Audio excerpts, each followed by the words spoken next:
আপনারা কোনোদিন গরুর পেশাব দিয়ে ওযু করছেন?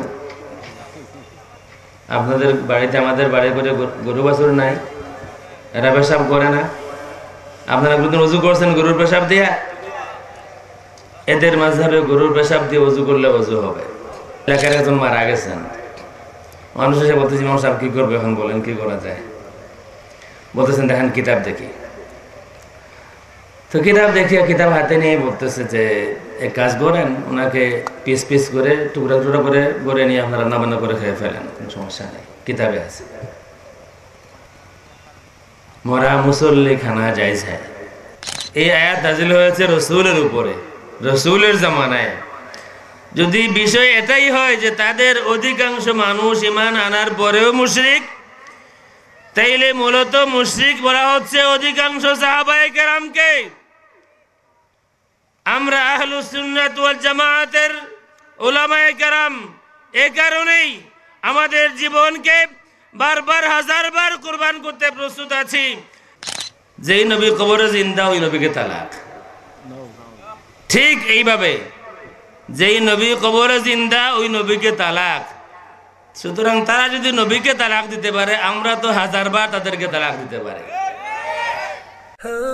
আল নূর ইসলামিক টিভি, আহলে সুন্নাত ওয়াল জামাতের মুক্তির পথ।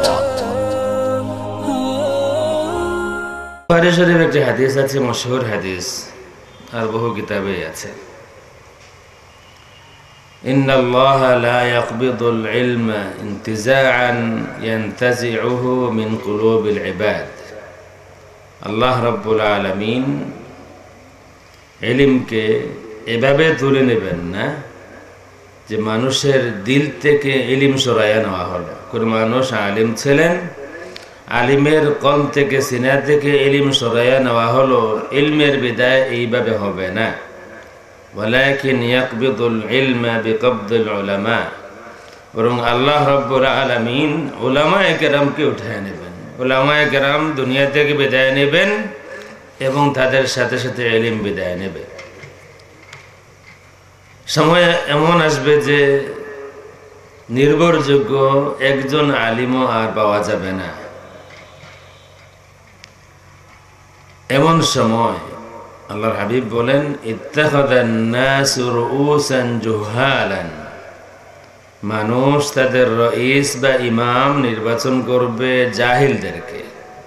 ইমামে জাহিল মানে আগের জামানার ইমাম হচ্ছেন ইমামে আলিম, ইমামুন আলিমুন। আর আখেরি জামানার ঘোষিত মুস্তাহিদ ইমাম যারা, তাদের পরিচয় হাদিস শরীফে ইমামুন জাহিলুন। ফাসুইলু, মানুষ জাহিলদেরকে ইমাম বানাবে। তাদেরকে যখন প্রশ্ন করা হবে, ফাআফতাউ বিগাইরি ইলম, তারা ফতোয়া দিবে, ইলম নাই, জাহিল, ইলমের দ্বারে কাছেও নাই, মন মতো মন গড়া বয়ান দেবে, ফতোয়া দেবে। ফাদাল্লু ওয়া আদাল্লু, তারাও গুমরাহ হবে, জাতিকেও তারা গুমরাহ করবে। হাদিসটা আবার বলি, আমি আগেই বলেছি, কিছু ওয়াজ আছে খুব মনোযোগ দিয়ে না শুনলেও চলে, শোনাবানের প্রতি যদি হয়, তাইলে এইসব ওয়াজ মনোযোগ দিয়ে শোনার প্রয়োজন হয় না। আর কিছু আলোচনা আছে আপনার মন দিয়ে শুনতে হবে, তাইলে হয়তো কিছু বুঝে আসতেও পারে। রাসূলের হাদিস শোনাচ্ছি বুখারী শরীফ থেকে। আল্লাহ রাসূল বলেন, ইলম তুলে নেওয়া হবে, তবে এইভাবে নয় যে আলিম জিন্দা থাকবেন আর ওনার সিনা থেকে ইলম তুলে নেওয়া হবে, এইভাবে নয়, বরং আলিমরা দুনিয়া থেকে বিদায় নেবেন, সাথে সাথে ইলম বিদায় হবে।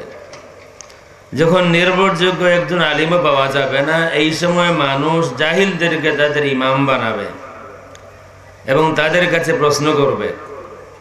তারা তখন ফতোয়া দিবে, ইলম ছাড়া ফতোয়া দিবে। ফতোয়া দিয়া তারাও গুমরাহ হবে, জাতিকেও মানুষকেও তারা গুমরাহ করবে।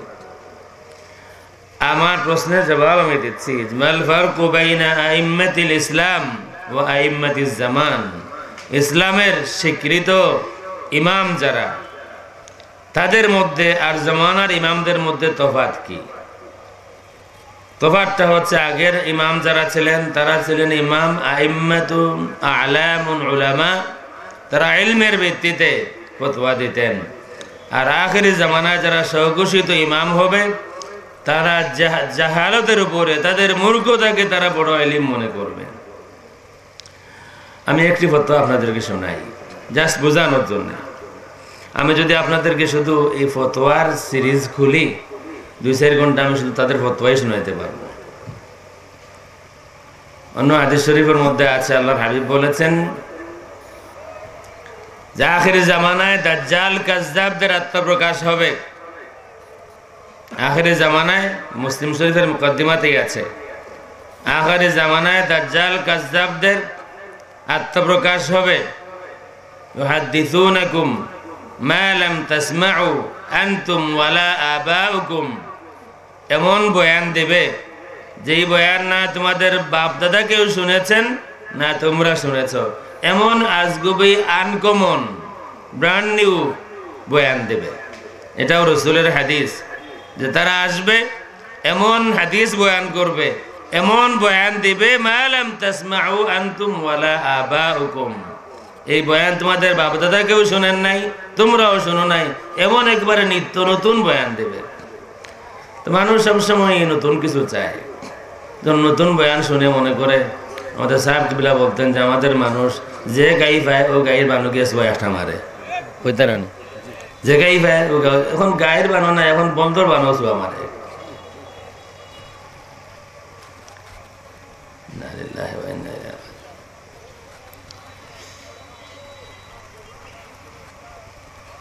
দুইটা হাদিস শুনেছি আপনাদেরকে, এখন একটা ফতোয়া শোনাই একেবারে brand new, made in Bangladesh. এই ফতোয়া বিশ্বের কোথাও আমি তো শুনিনি, আমার মনে হয় না 1,500 বছরের ইতিহাসে আর কেউ শুনেছে। এটা বাংলাদেশ থেকে এটা সাপ্লাই। ফতোয়া হলো পেশাব করছে সালাম দেন, পায়খানা করছে সালাম দেন, দিতেই হবে, দিতে বাধ্য। আপনি বলতে পারেন যে খারাপ কি? সালাম শিখাচ্ছে মানুষকে। সালাম দেওয়া কি খারাপ জিনিস? সালাম দেওয়া খারাপ কিছু? এই লোকটা সালাম শেখাচ্ছে। ইতিপূর্বে কেউ এই শিক্ষা দেননি যে কেউ পেশাবে রত আছে এই সময় গিয়ে সালাম দেবেন, সালাম আলাইকুম ইমাম সাহেব, এটা বলবেন। এটা কেউ শিখায় নাই ইতিপূর্বে, রসুল শিখান নাই, সাহাবা কেরাম শিখান নাই, আইম্মা মুস্তাহিদিন কেউ এই ধরনের সালাম শিখান নাই। একেবারে brand new made in Bangladesh ফতোয়া হলো পেশাব করছে সালাম দেন, পায়খানা করছে সালাম দেন, দিতেই হবে, দিতে বাধ্য, মানে একেবারে ফরজ। রসুলকে যদি প্রশ্ন করেন যে রসুল আল্লাহ, কেউ পেশাবরত আছে, কেউ টয়লেটে আছে, এই সময়কে সালাম দেওয়া যাবে? রসুলের ফতোয়া হলো যে আমি এই অবস্থায় আছি, যদি কেউ এই অবস্থায় আমাকে সালাম দে আমি এই সালামের জবাব দিব না। শুধু এমন না যে রসুল বলেছেন সালাম আমি জবাব দিব না, তুমি সালাম দিতে পারো, বরং রসুল বলেছেন এই কাজ তুমি করবে না। কেউ একজন সালাম দিয়েছিলেন, ইবনে মাজাহ হাদিস নাম্বার 352, রসুল বলেছেন এরপরে আর এই কাজ করবে না, যদি তুমি এই কাজ করো তাইলে আমি আর তোমার সালামের জবাব দিব না। তাহলে আপনারা এখানে যারা আছেন হেতিমগঞ্জের সবাই গুবান কিসমতওয়ালা, আপনারা যারা আছেন, আপনারা কোনোদিন শুনছেন ইতিপূর্বে কারো, আমাদের দেশে বিভিন্ন মসলকের মানুষ আছেন, কারো বয়ানে শুনছেন এটা যে কেউ পেশাবে আছে যে তাকে সালাম দেওয়া ফরজ?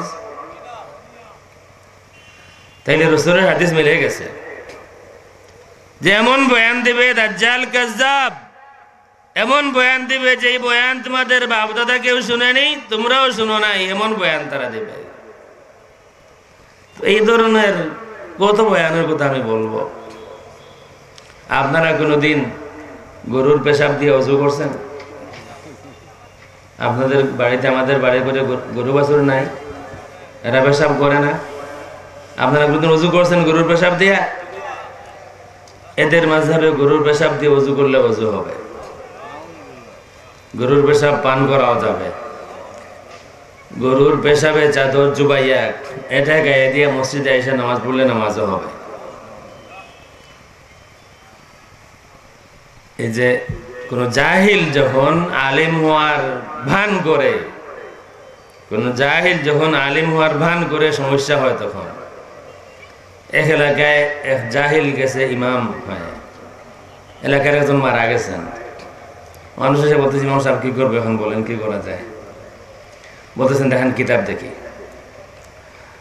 তো কিতাব দেখিয়া কিতাব হাতে নিয়ে বলতেছে যে এক কাজ করেন, ওনাকে পিস পিস করে টুকরা টুকরা করে গড়ে নিয়ে আপনারা রান্না বান্না করে খেয়ে ফেলেন, কোনো সমস্যা নেই, কিতাবে আছে।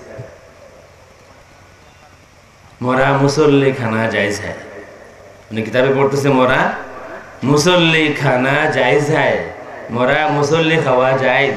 সুতরাং উনি নামাজি মানুষ ছিল, আমাদের মসজিদে নামাজ পড়তো, মারা গেছে, আপনারা ওনাকে পিস পিস করে নিয়ে যান, যার যার বাড়িতে নিয়ে রান্না বান্না করে খান।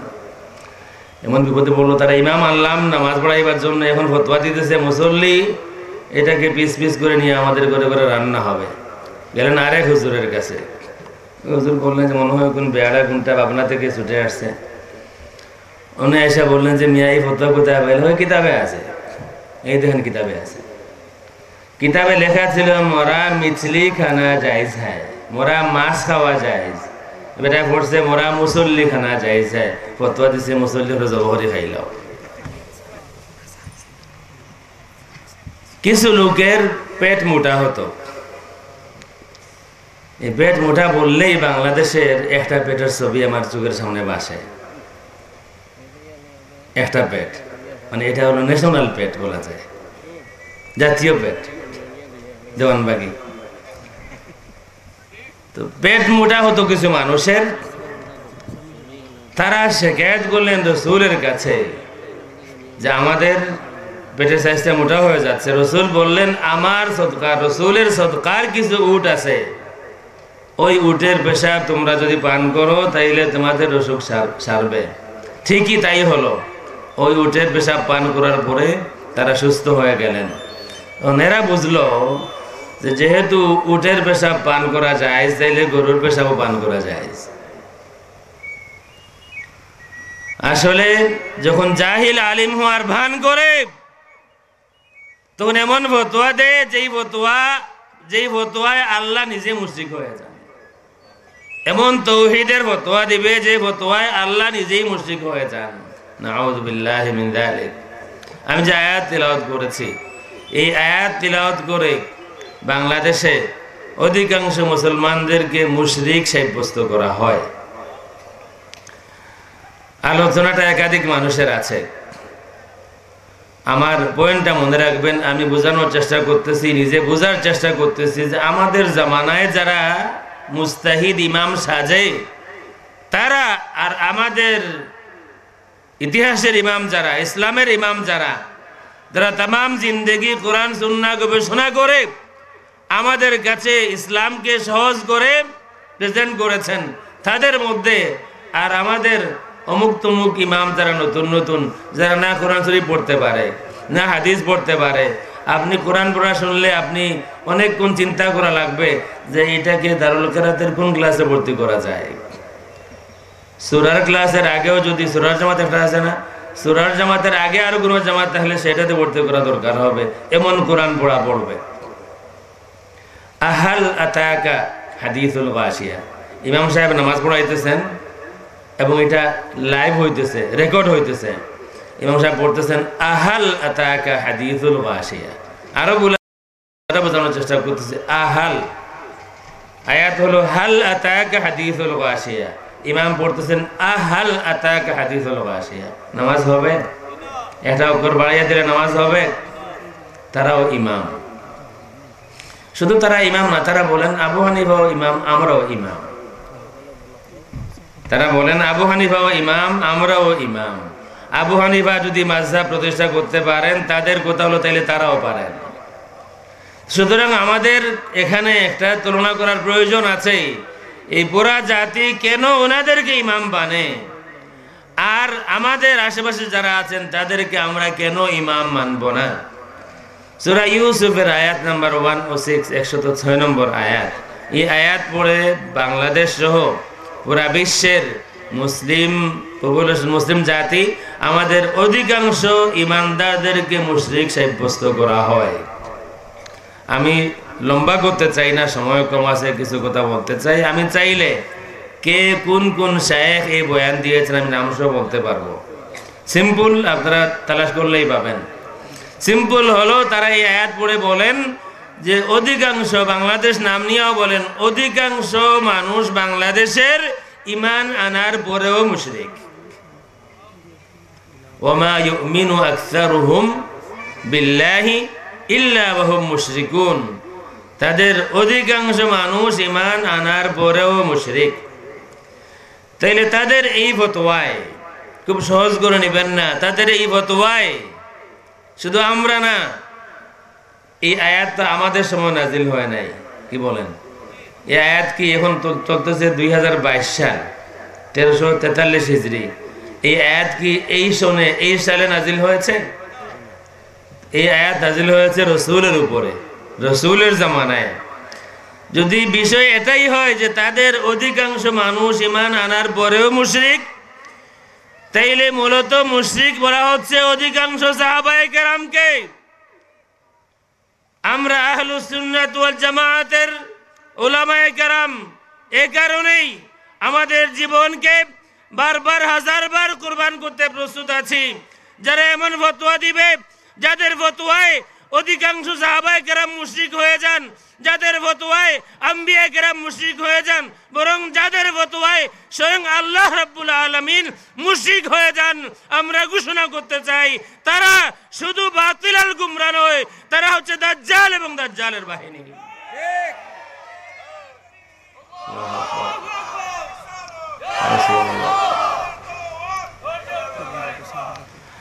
আমি এখানে উলামায়ে কেরাম আছেন,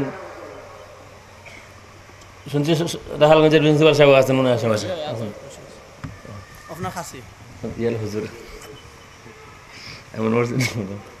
এই আয়াত যদি আমি ভুল বলি আমাকে বলবেন কেউ।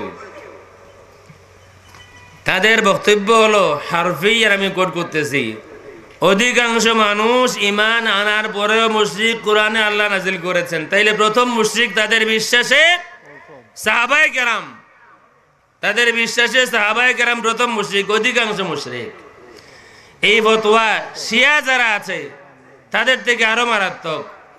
শিয়ারা, তাদের দ্বন্দ্ব হলো তারা মনে করে মাওলা আলী রাদিয়াল্লাহু তাআলা আনহু তিনি প্রধান এবং প্রথম খলিফা, এই কারণে অন্যদেরকে তারা ভালো পায় না।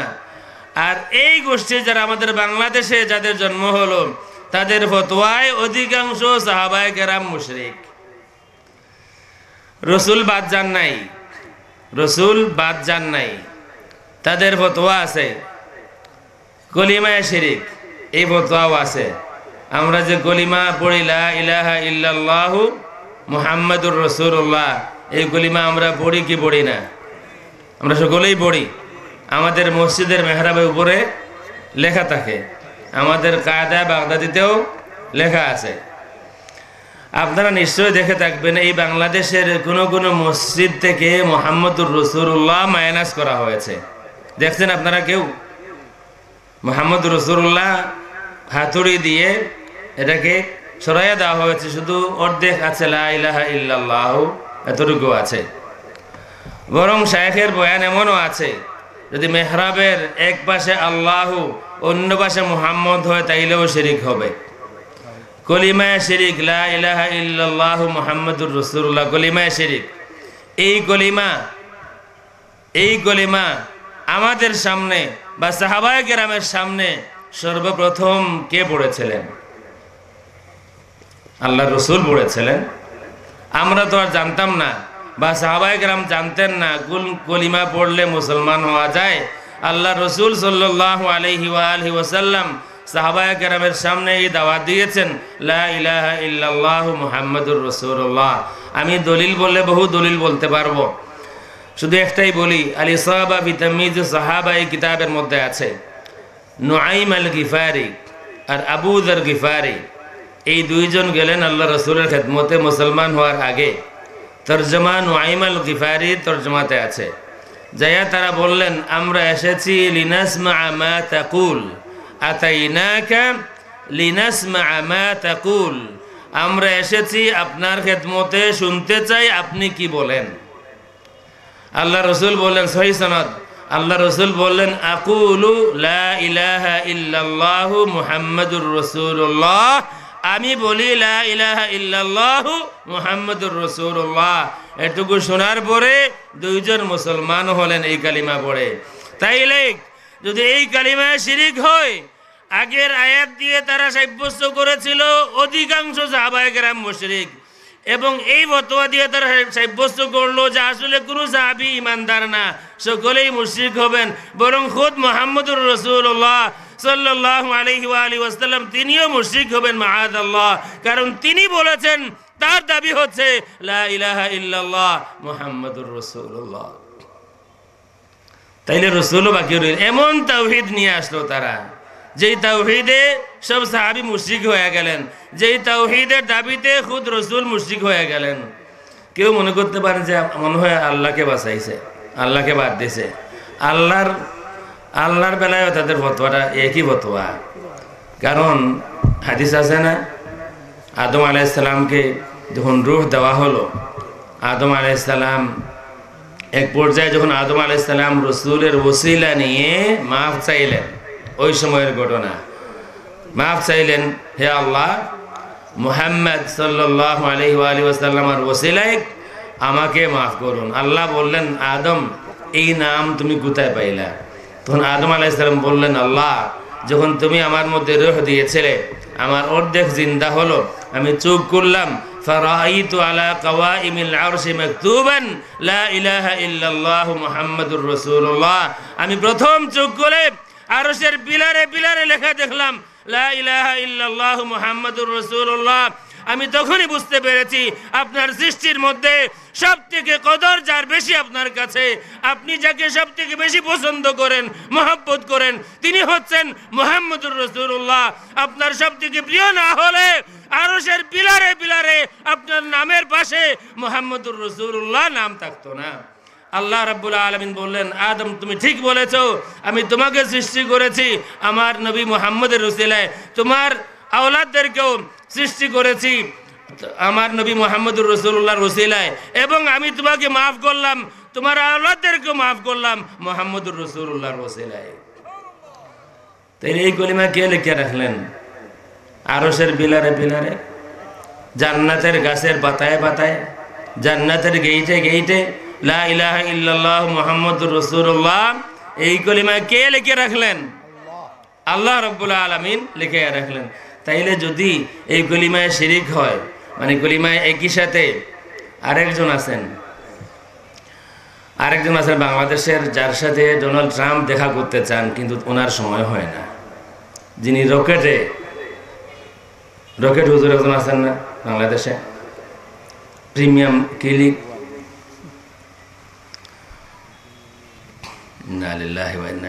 তিনি বলেছেন যে এই দুই কলিমা যদি এক লাইনে লেখা হয় তাইলে শিরিক হবে,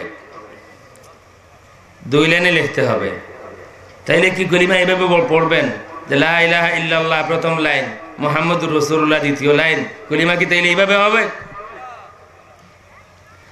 তো এমন তাওহীদ তারা প্রচার করতেছে বাংলাদেশে, যেই তাওহীদ মতো আল্লাহ নিজেই মুশরিক হয়ে যান, নাউযু বিল্লাহি মিন যালিক।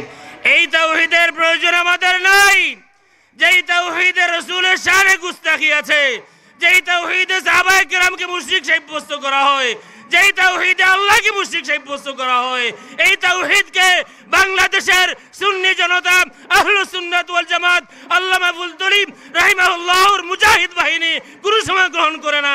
আমরা এই তাওহীদকে তালাক দেই, তালাক দেই, তালাক দেই।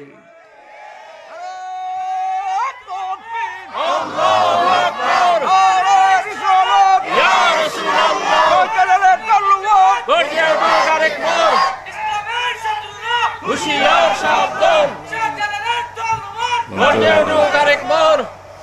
আপনারা বলতে পারেন, হুজুর আপনি তালাক দেন কেন?